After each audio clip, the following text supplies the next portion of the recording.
Oh, very nice. It's being live streamed. Wow. By staying in this meeting, we're consenting to being live streamed. Can I consent here? I don't have to consent here. We're here. We're live. Alrighty. Live. Very Hello, nice. everyone. Welcome to CS Academy CSEdWeek's Algorave concert. We're here with a few other CS Academy team members. Johnny and Helen are going to be running this session, so I'm going to pass it off to them now. Thanks. Alrighty, we are pleased to be with you today. We're going to be trying to do a little coding with music performance live for you. So today we are not just programmers, but also your DJs. I'm Johnny. I have been on the CS Academy team for a few years now, but I can't say I have ever done something like this before as part of my responsibilities to the team. So hoping it goes well, but very excited for what we're going to do. Yeah, I am Helen. I worked with CS Academy for one summer, I think like a year and a half ago. But I've also never done this, but this is going to be a fun time. So. All right, so on the menu today, we're going to try to create a lo-fi hip hop beat to relax/study to. And so I think let's get into that. So Helen, what do you think is the most essential part of a lo-fi hip hop beat?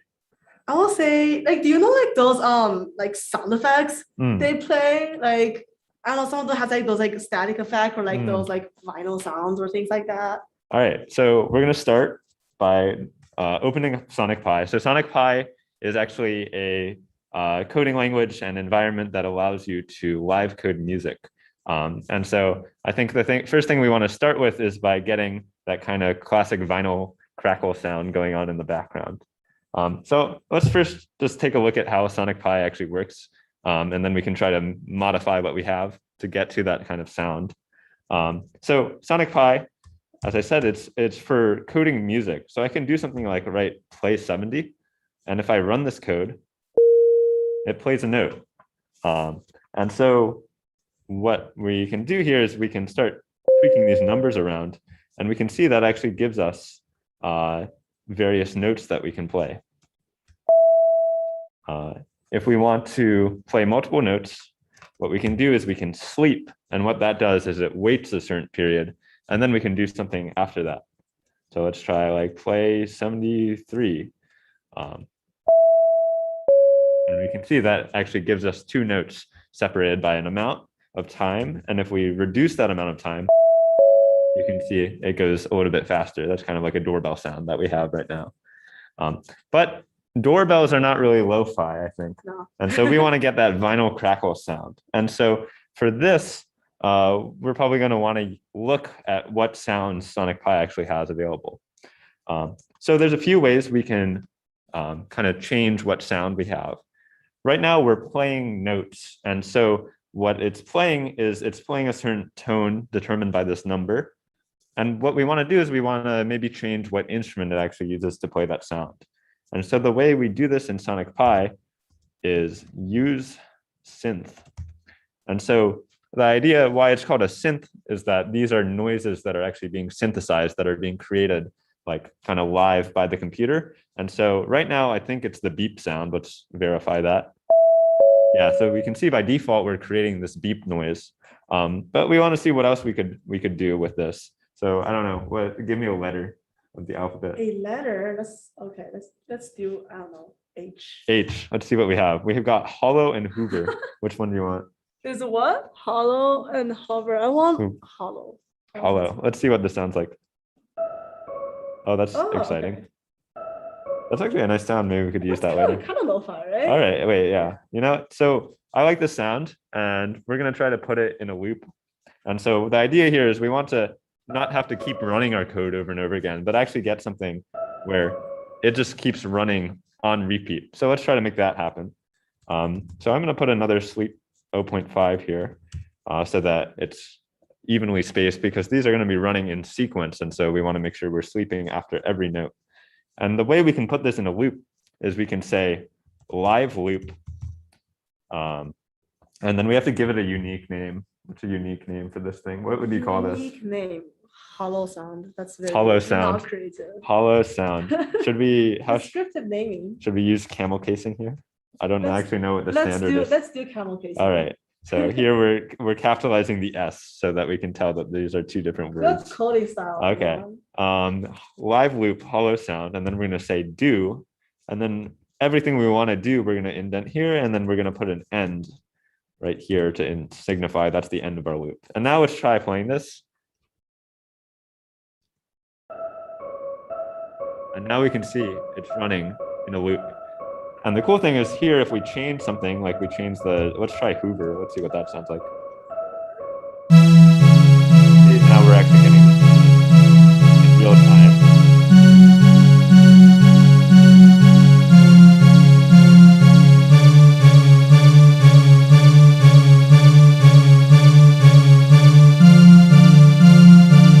So we're trying to get something that's a little bit more beautiful. So let's return to that idea of the vinyl that we were looking for, that kind of classic crackling effect. So for this, we're actually not going to use these synthesized notes that Sonic Pi can create for us, but I think here we actually want to use a pre-recorded audio sound. And so for this, we can use what's called a sample. So I'm going to do what's called commenting out these lines of code, so that way they won't actually be run. And so now if I run it, nothing actually happens because this is basically being ignored for us. And then let's investigate how we're actually going to make this sample noise. So Helen, do you happen to remember how we can play a sample? Because I'm actually completely forgetting. I think we write sample. And if we go to these various sounds, I think we can do sample like ambicore. That works. Okay. Very nice. So we got a choir sound. Let's see if we can find like a vinyl effect. What happens if we do vinyl? And here we can see we actually have a vinyl hiss sound. So now we've got that kind of hiss sound. That's like that. I like that. All right. So we can see it ends after a certain duration. And so let's see. We got some feedback from Elliot on some things we can try to adjust here. I'm not actually sure how I can adjust my audio volume. Let's see. We can try. Yeah, I'm not actually sure how to do that. Oh, you know what we can do is we can just make all the sounds quieter when we play them. So let's make these things quieter. So here we're playing the sample, and it plays at a certain volume. But if we want to make that a little bit quieter, what we can do is we can change this property called amp. So amp is short for amplitude, and amplitude is basically this quality of sound that it determines how loud it is. It sort of has this relation to the volume of the sound as we perceive it. And there's like a lot of interesting stuff between like the physical properties of a sound and how we perceive it, which is, you know, the volume we hear things at is dependent on actually a lot of factors, but the main one here is the amplitude. And so if we adjust this right now, it's probably default. I would guess 1 is a reasonable number. And if we change this to like 0.5, oh wait, I gotta stop it. Okay. Now we got something a little bit quieter. How's the volume for us, Elliot? Is that feel okay? All right, we got a thumbs maybe. So we'll try to make this work. I'm gonna try throwing this loop on top of it, and we can try to find a volume that feels appropriate. Since our sound is a little bit loud. Let's try like 0.4 on these, and I'm gonna uncomment them so that we can try to. Not bad. Okay. So what we want to do here is we want this sample also to be kind of played on a loop so that it's just continuously going while we're having other things looping on top of it. So the way we can do this is we're just going to make another live loop. What should we call this one? Another live loop. Vinyl sound. What did you say? Oh, vinyl sound. All right, sound. that's appropriate. Vinyl sound. Did I spell vinyl right? I think I did. That's a hard word. Do. And then all we're just going to do in here is we want to play the sample, and then we want to wait a certain amount of time. I don't actually know how long exactly this vinyl hiss lasts. So we could do a couple things here. One is we could try to figure out exactly what the duration is. But we have a few options. One is actually we can probably set the duration of the sound. If we look here, how we can actually make that happen. The other thing we could do though is, because this is just like this vinyl sound that's kind of making noise, is we can probably just like let it layer on top of itself a little, and we won't actually notice that much of a difference. So let's actually see how that sounds if we just like, I don't know, sleep 4. That's just a random number I made up, and let's see how that sounds.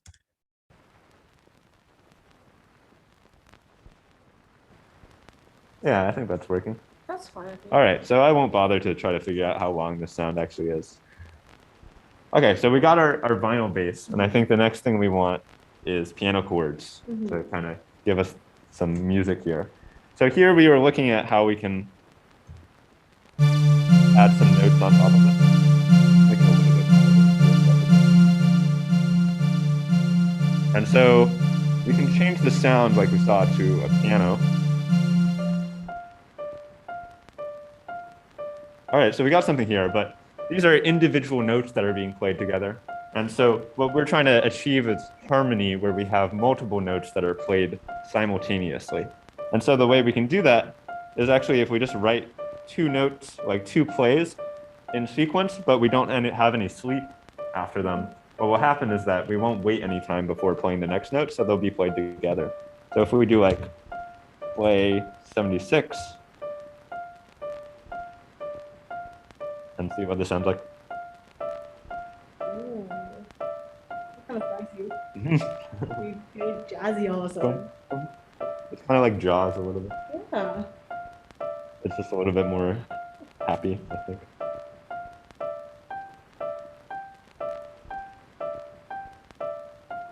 The dissonance.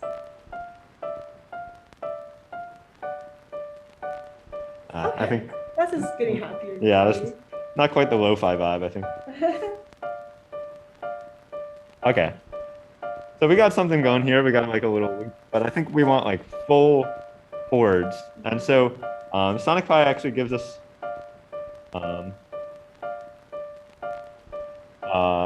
little bit to play with here, which is if we want to play a bunch of notes, like a chord is like a whole bunch of notes. Like we could just stack a bunch of these in sequence, but Sonic Pi actually gives us another function called play chord.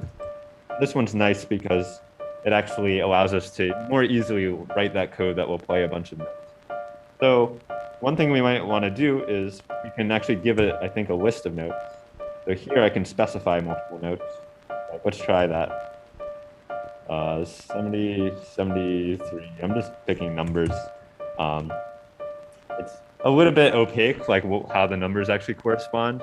It turns out it's according to, if you look at a piano keyboard, if you had a full keyboard, oh yeah. You wanna hold this? I can. Oh wait, I just realized this is plugged in. I can hold the keyboard from here. So if you imagine this was like a full keyboard, the way it works is like if this was the bottom of the keyboard, this would be like note 0, 1, 2, 3, 4, 5, 6, 7, 8, etc. going up the keyboard. So that's where these numbers actually come from. And so if we do something like this, we should get a chord. And I'm gonna reduce the amp again. 0.3 sounds good. And now we can see that's giving us a whole chord there.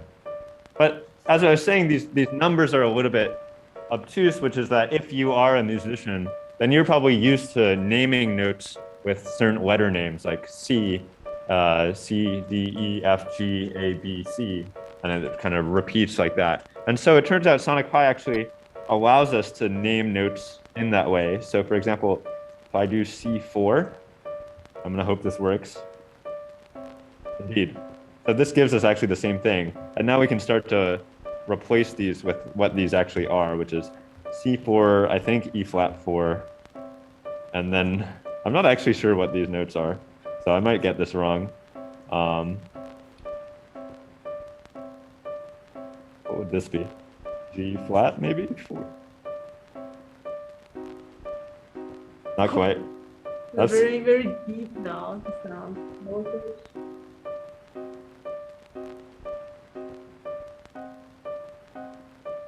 all right. It works. I don't think that was exactly what I had before, but this works too. And it turns out actually, a lot of times with music, we talk about things as far as the whole chord, like a C major chord or a C minor chord. And that's kind of what I'm building here. If I did something like this, let's try this. So this set of 3 notes that I have in the play chord is actually what's called a minor chord. And actually Sonic Pi allows me to call that exactly what it is. And it makes it a little bit easier to deal with chords. So actually all I have to do is say chord, and then I can write what I want my bass note to be. Here I'm using C as my bass note. And then we can put in what kind of chord we want. So we can say something like minor.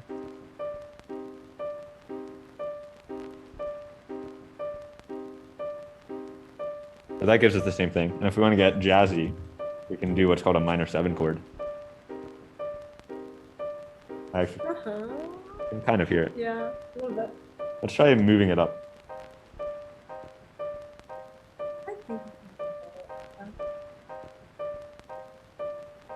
I think what I want to do is get some very jazzy chords.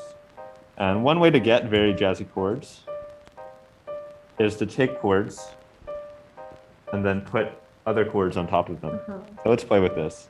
Could you actually look at the notes for what we were thinking about making here? So we're thinking of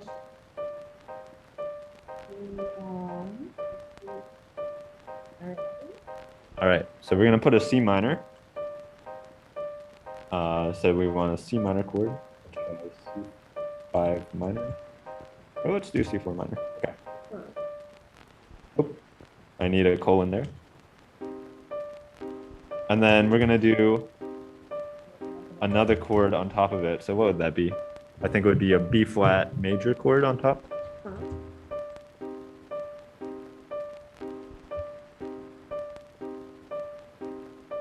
And then let's put B flat 5. Let's see if this feels sufficiently jazzy. Oh. Let's try. Okay. I think, All right. I think it's getting there. Yeah. So we got something kind of jazzy. So now we got just the chord. Nice. And now let's move to the next chord. Like F minor? Okay, so let's try play chord. That F minor.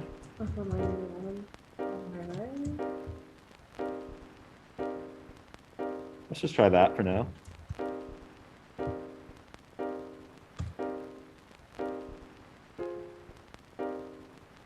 Okay.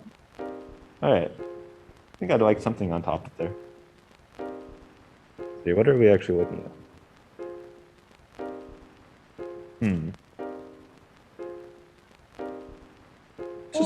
Let's just stick a D on top of it. I don't know. One D. Oh, I want to play just a single note here. Oops. Amp.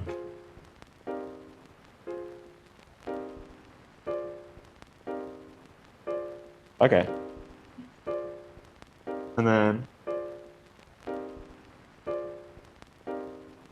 Want to just switch up the sound effects for like fun? Right, it might for some. let's try that. Fun. All right, that's a fun sound. And then let's try another chord. So let's actually go back to this one, and then let's switch to a different chord for the last. So we're gonna put another sleep 1. And then let's try something else. How about, okay, let's do, why are these chords so complicated? Music is complicated. Wow, okay, so let's see, G, and let's do, oh wow, it actually allows you to do kind of complicated things. Oh wow, okay. Yeah, alright. So I'm just letting Okay, Sonic cool. Pi kind of suggest things for us to.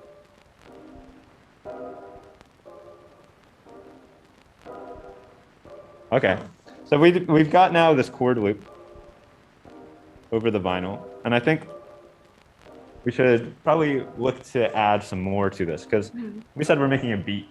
Right. We've got the vinyl, we've got the piano, but this still doesn't quite feel like a beat. What are Right. we missing? You know how like in Oh, I hypothesized was like very small, like I think. All right, so let's try adding some drum sound. So we can try another live loop. And You want what? to just comment out the piano just for safety debugging? Yeah, let's do it. And then I gotta not have syntax errors.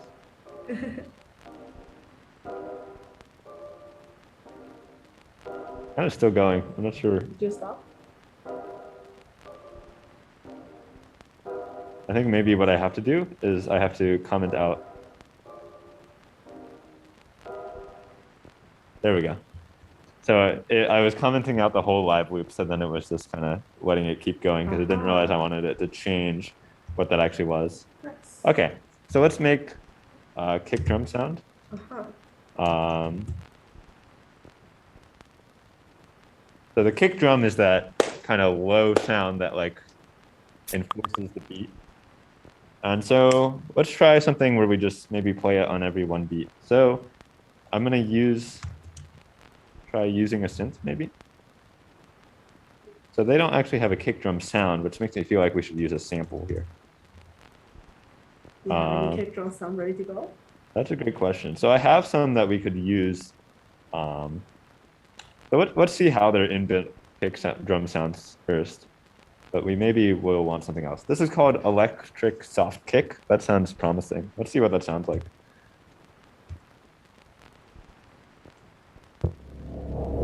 What? Huh. Like a whole, feels like a Oh, synth. I wrote sample 1. Oh, I think okay. this is supposed to be What? sleep 1. Okay. Interesting. We can work It's with kinda that. electronic, yeah. Okay. So we got this kick. And I think actually, so now we got it on every kind of 2. So it's 1, 2, 1, 2. Yeah, Wait, okay. actually I'm confused. Yeah, 1. Definitely like a slower beat, which I think is what we're going for. And then let's try adding a snare drum. And we're gonna do something similar here, but we want to use a different sample. So let's see what they have for their snares. So, oh no. I accidentally opened Siri for a second there. That was. She's also excited. They also have something called electric hollow kick. I wonder what that is. Let's try mid snare. And so what we want to do here is we don't want the snare to play at the same time as the kick. Instead, we want kick, snare, kick, snare. So we're kind of offsetting it. So it's going to be the electric drum soft kick will play, and we'll sleep for 1 in the snare drum loop, and then play the electric mid snare. And then while the snare is sleeping, the kick will come back in, and they'll kind of interleave like this. Ideally, we'll see what happens. Okay.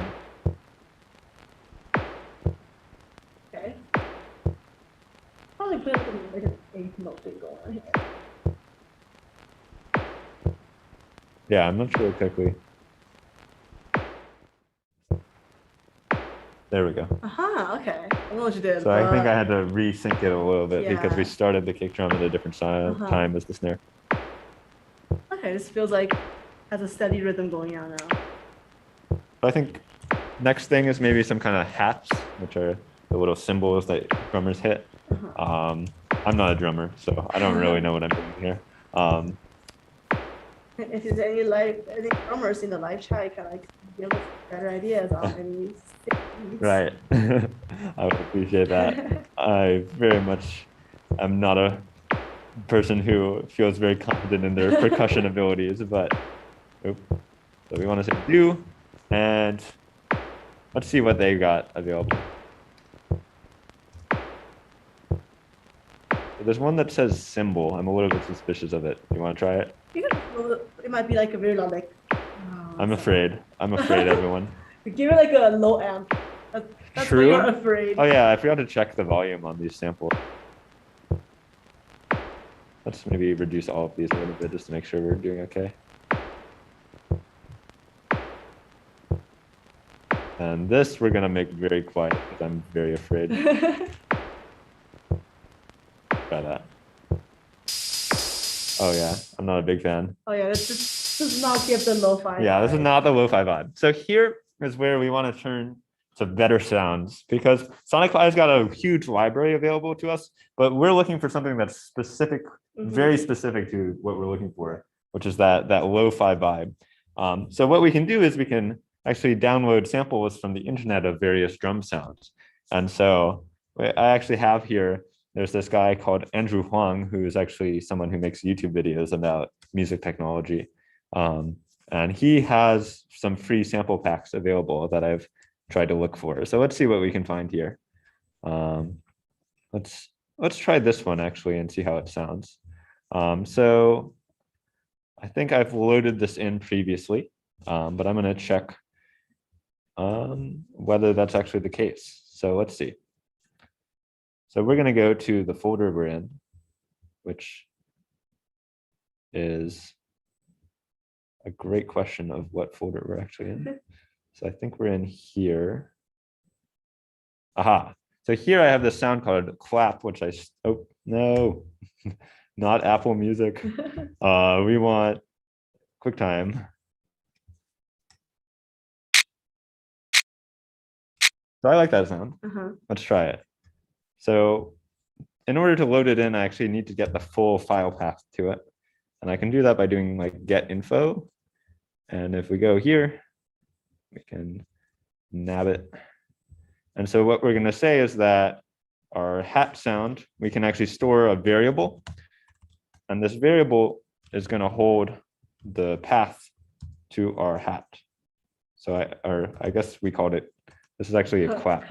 I don't even know. You see, this is what I mean when I say I don't actually know what I'm doing, which is that I've called this thing a hat in the code, but the audio file is called clap. And it's actually a snap. So there's no agreement in anything I've written on what this thing actually is. But as long as it sounds okay in context, it doesn't matter what we call it. So that's the goal here.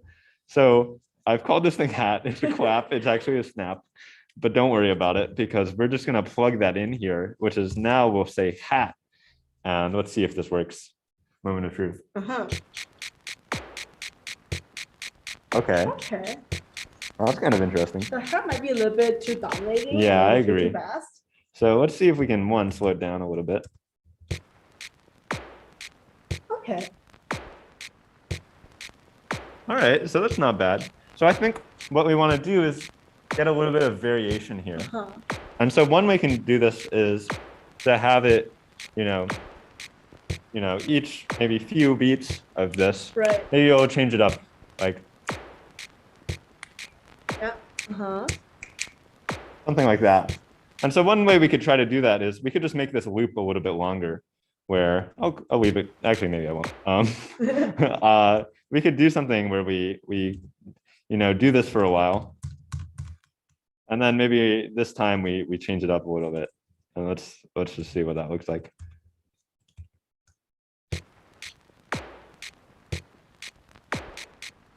Okay. Right. So that works. But as you can see, I've written a lot of code here that's all exactly the same. And this is what we call not good coding style. Because if I want to go here and realize that actually I want this amplitude to be 0.1, guess what I have to do? I have to come in here and be like 0.1, 0.1, 0.1. And this is why code duplication and copy and paste is sometimes your enemy, which is if you have to create code that looks like this, there's a good chance that there's a more efficient way that you can write that same code. And it turns out Sonic Pi allows us to do something a certain amount of times very easily. So let's try that out. So here, I don't actually know how many times we're doing this. Let's count. 1, 2, 3, 4, 5, 6. 6. So instead of saying, hey, we're going to write the same code 6 times, instead what we're going to do is create what's called a loop. And we're going to say 6 times do this. And then we want to end it with that end block again. So it knows what's happening here. And then, going on here. Live. yeah. So we got a loop inside our live loop. Let's see what this. So this should sound exactly the same. Nice. And so I think here's where we have some opportunity to get very interesting with the code we're writing. Because right now what we have is we got this beat. But to tell you the truth, like we've been using SonicPy here, and it's taken actually a pretty long time just to get this basic beat set up. And that's because, there are more efficient ways to kind of, if you're a musician, actually plug this stuff in and like make kind of beat, which is there's lots of software. For example, like GarageBand is a free one that actually comes pre-installed on the Mac that allows you to create electronic music like this in a very efficient manner. And so doing this in SonicPy, well, it's actually great for one, just because you actually don't need very much music knowledge to do anything here, which is you can just copy in this tutorial code, which is basically what I'm doing right now for the record. I've just done a little bit more prep so I don't have to constantly scroll through the tutorial all the time. But basically all I'm doing here is taking the tutorial code and just modifying it a little bit until we get something we like. And so you actually don't need really any music knowledge at all. Like, as we saw, a lot of times the notes are just represented as numbers. And so you can just come in here and, well, numbers, they can go up or they can go down. So if you just change those numbers around a little bit, you're going to get something different.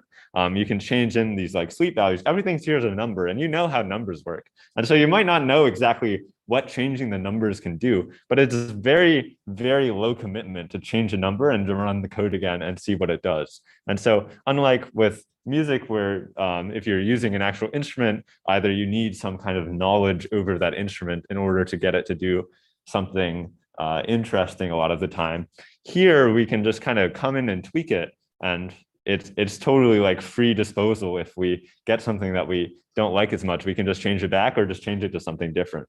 And so that's one of the things that's cool here, is that it's kind of, we're using our ability to code a little bit to kind of circumvent the fact that maybe we don't know whether the sound is a clap or a snap or whatever it is. And we're kind of missing some knowledge there. And so that's kind of allowing us to kind of get into it. I think the other thing that's interesting is usually if you like record yourself playing something, it comes out when you can record, this little loop, and then you can loop it over and over again. And as we see right now, it's exactly the same way each time. But we're writing code here. And the cool thing about writing code is it allows us to introduce subtle variations very easily, so that each time this code actually loops, we get something that's slightly different. So do you have a way maybe that you think would be a good way to start introducing this kind of variation through the code? Variation. I know we have already introduced some variation in like the drum. Maybe even in like the beat for like the piano chords or. Interesting. So I guess we have here these chords. So we'll come back to the drums. So let's see what we have overall.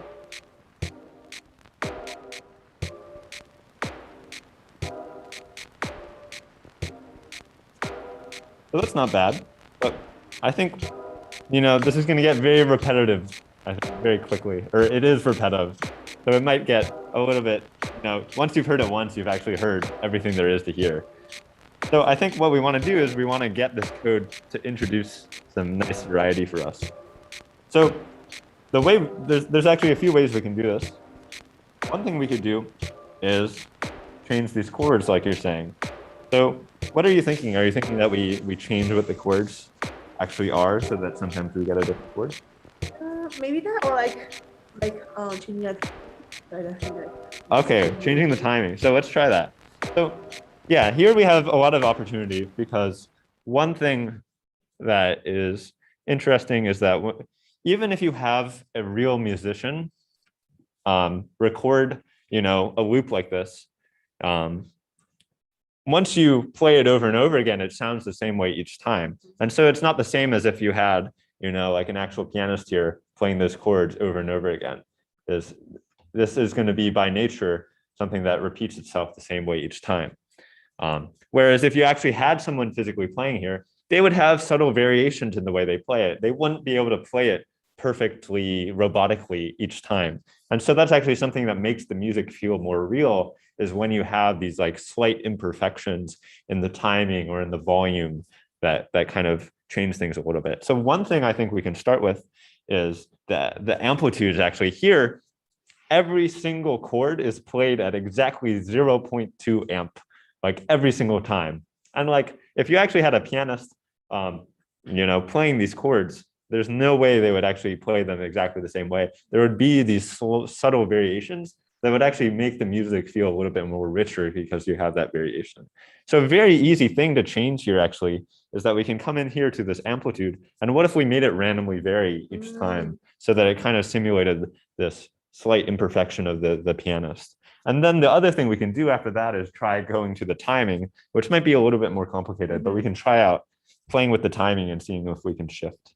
I really like the amplitude idea as a pianist. You gotta have some variation in the velocity pressed down each note.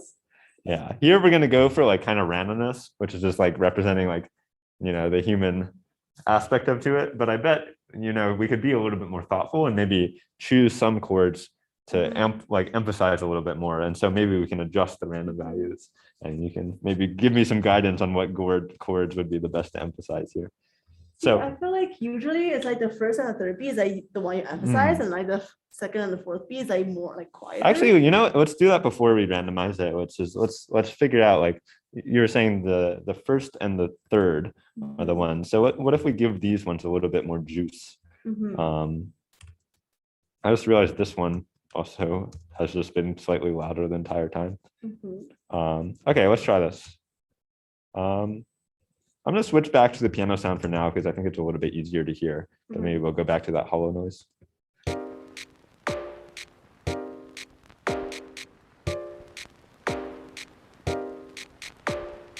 Oh, you know what's happening? There's like a chord messed up here. So I forgot to sleep at the end of the progression. So that's why it got a little bit desynced. So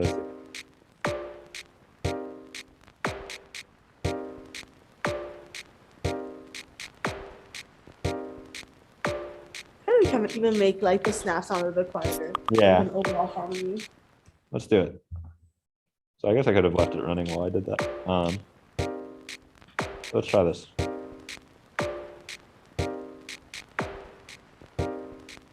think it's like better.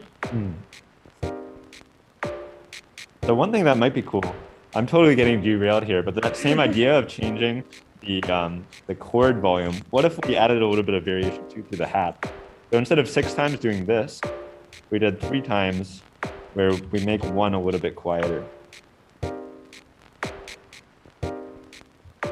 Wait, 0. Wait, I'm confusing myself.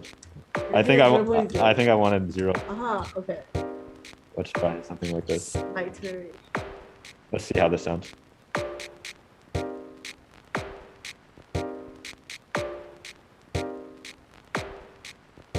think I hear like a slight difference. Yeah, it's a little slight, but I like it. Try also like something like that with this.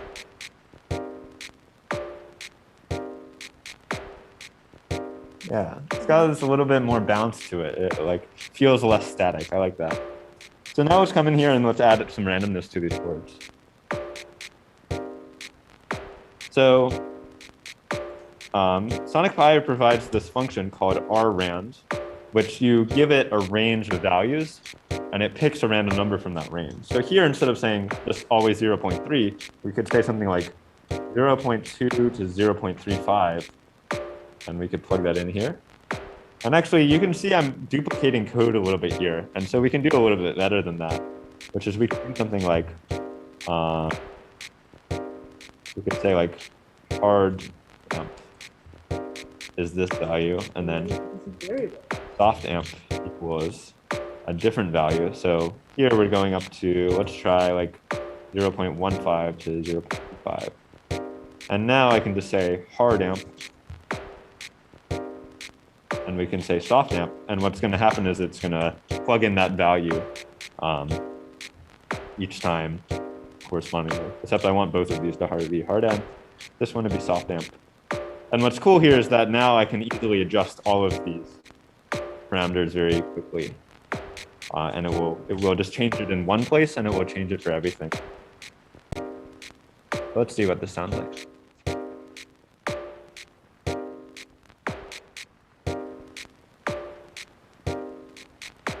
feel like this chord is just not playing. Uh-huh.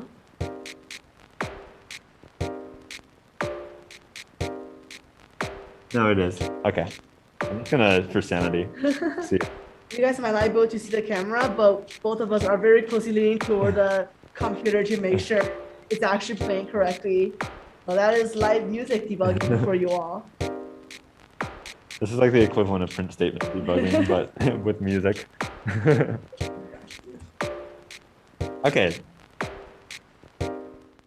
So I'm looking how the loop is coming. What do you think we should do next, though? Oh, you were talking about timing. Let's try timing. Okay. So what's your idea? Can you explain what's the idea with the timing? I feel like, you know how like right now we're playing kind of like one chord at each beat, but then like, what if we can play every now and then we play like a chord every eighth note, or like every fourth note? So like it's like double timing. Okay. So kind of like what we're doing with the hat / clap / snap, whatever this thing is. Doing the same thing for the chord, so we get a little bit more variation. So yeah, right now what we have is we play a chord, we sleep one, we play a chord, we sleep one. Let's see if we can get a little bit variation here, where maybe we'll play something more than once. I'm gonna put you on the spot. Do you think there is like you can do something like every now and then, like randomly, you play this chord again? Let's try that. Like that. So I think, okay, so here the goal is we're gonna play a chord sometimes more than once. So I think what I want to do is let's just try this for like the second chord. And I'm going to make a variable called num times, which is going to be the number of times we play the chord. And let's try making that a random value. And so I don't want to do the rand like I did before, because this is going to give me a decimal value. I want it to be an integer value like 1, 2, 3, 4, 5. But fortunately, SonicPy gives us another function called rand underscore I, which is, this is giving us a random range of integers. And now we can give it something like, we want it to be maybe 1 sometimes, but maybe we want it to go up to, I'm not actually sure if it's inclusive or not. We can check the what SonicPy has to say here, which is rand I is inclusive of the range. So that means we're going to get this 1 time, 2 times, or 3 times. So if I run this code now, I haven't actually done anything, which is I've just declared this variable num times, which I'm not actually using for anything. So I got to figure out how to use this in the code. And so here, you know, if we look at this, what we want to do is we want to play this chord, and we want to do that number of times. So we can try that. So we can do num times dot times do, and we can put this in, and we're going to have one problem here, I can tell you already, which is if we listen to this, and for the sake of like kind of understanding what our code is doing, I'm actually gonna, how do I comment? I don't know how to comment. We're gonna change this, instead of randomly always being something between 1 and 3, let's actually listen to what happens if, you know, just hypothetically, the random value were to always be 3 somehow. And if we listen to this,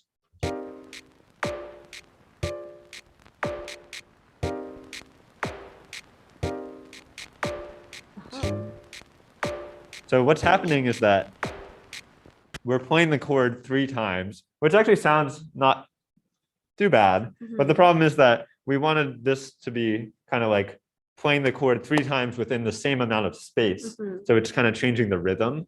But instead, what we're doing is we're just playing the chord with the same like sleep 1. And so we're spacing it out so that instead of it filling the same amount of space when we play it 3 times and moving 3 times as quickly, instead what's happening is that we're filling 3 times as much space. So we're just doing the same thing 3 times in a row.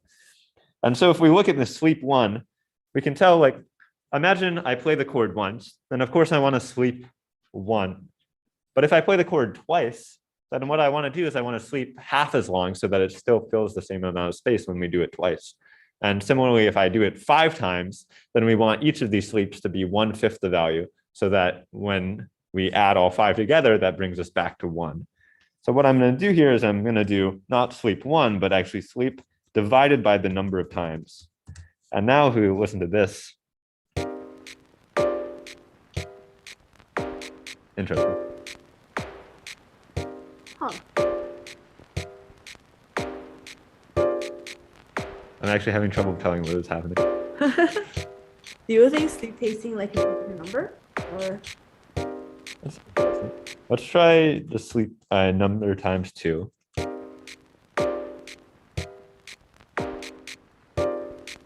I'm also going to get rid of these other chords for now, just so we can focus on. but it's another debugging tip. If you want to debug, you should probably isolate your problem. Exactly. So what we're doing here is that there's a lot of stuff going on in the code, and it's difficult to tell exactly what's happening. So I just want to focus on the piece of code I'm working on right now with Helen here, which is getting this thing to try to fill the same amount of space when we do it more than one time. And so what I'm doing is I'm commenting out and basically removing all the code that I'm not actually using so that I can just focus on this one section. I see. Something, we're getting an error actually. Loop did not sleep or sleep. 0 time loop error. Interesting. 1 times dot times. Huh. So let me make sure that this is the right way of actually doing this. There's 3 dot times. I think that should work. 1 times dot times. Are you able to find a line number that it has the error?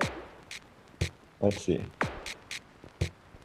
So it's telling me about this loop specifically. Huh.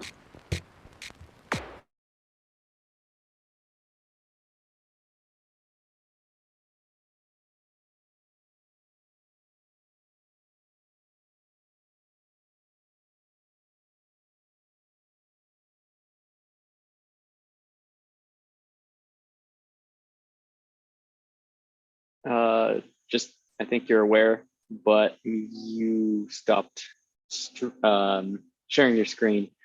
I think if I can see what they're doing right now, the computer died.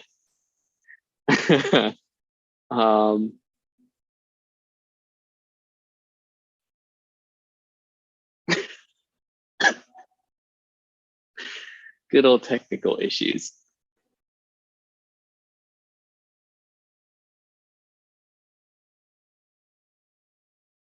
Aaron, you're muted. We could just So wrap up. we're out of I think Johnny's laptop ran out of battery. So You guys I have to just find an wanna- outlet right now, but there's like I don't think there's any outlet that's like on this cart. At least I don't know how this cart works. Helen, how about you all just wrap up? Just talk a little bit to wrap things Okay. up. Okay. That works. I guess we are at about a time. Let's just pretend that was intentional. Okay. Yeah. Yeah. And I can see. Let's see how does this look on YouTube right now. Hello everyone. Can we see it? Oh wait, can we stop the screen share? We did stop. Okay, yeah. So you can okay, now you can actually see all of us here. Yeah, let me actually change something so we can let's do my full speaker. So now we can hear everyone, I believe. Let me do this. Okay. Lovely. So that was very a dramatic ending because we did not expect our MacBook to die that soon, 10 minutes before any time. But I guess the good thing is that now you guys can actually see this camera because we were informed earlier that you guys couldn't see it. But now it works. We So also have like Elliot behind us. That's so yeah, exciting. hi Elliot. So I guess, yeah, but I feel like even though we have to kind of end earlier than we expected, I do think you kind of get a taste of like what we we're trying to accomplish here, which is like, even though like sure we both do some music stuff, we are not really like composer per se, but we were able to make something that's like somewhat music, like I would say, in that short period of time, even though we were not like a master at Sonic Pi. So like, what is your like, I guess, overall experience with this session? Yeah, I think the nice thing about Sonic Pi, one of the really cool things that we couldn't quite get to at the end there is like this idea of when you normally write music, like, you know, in a regular way that gets recorded and then maybe it gets looped.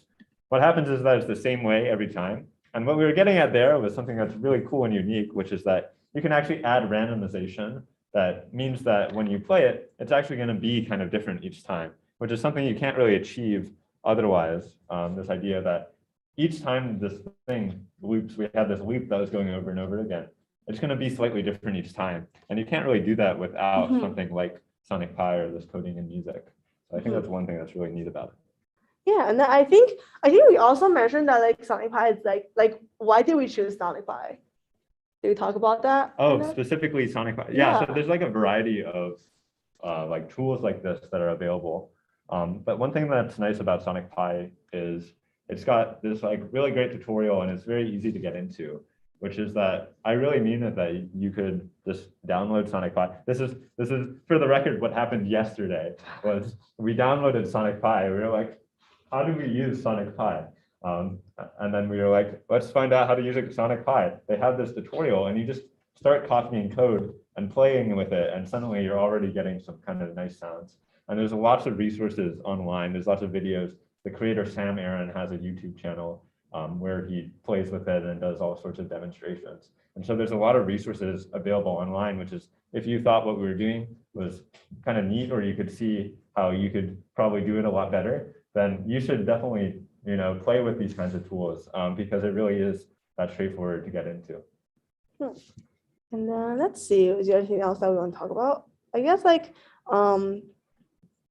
yeah, and then I think yesterday we were like brainstorming about like things that we can potentially like talk about in the session, and then we talked about like honestly at least for me, I didn't know like computer music is like actually like a whole field, and people actually do computer music as like a living, like until like I come here. So like I guess this just shows that like for like computer science doesn't have to just be like I'm coding something up, I'm making a product or that kind of things. It can also be creative.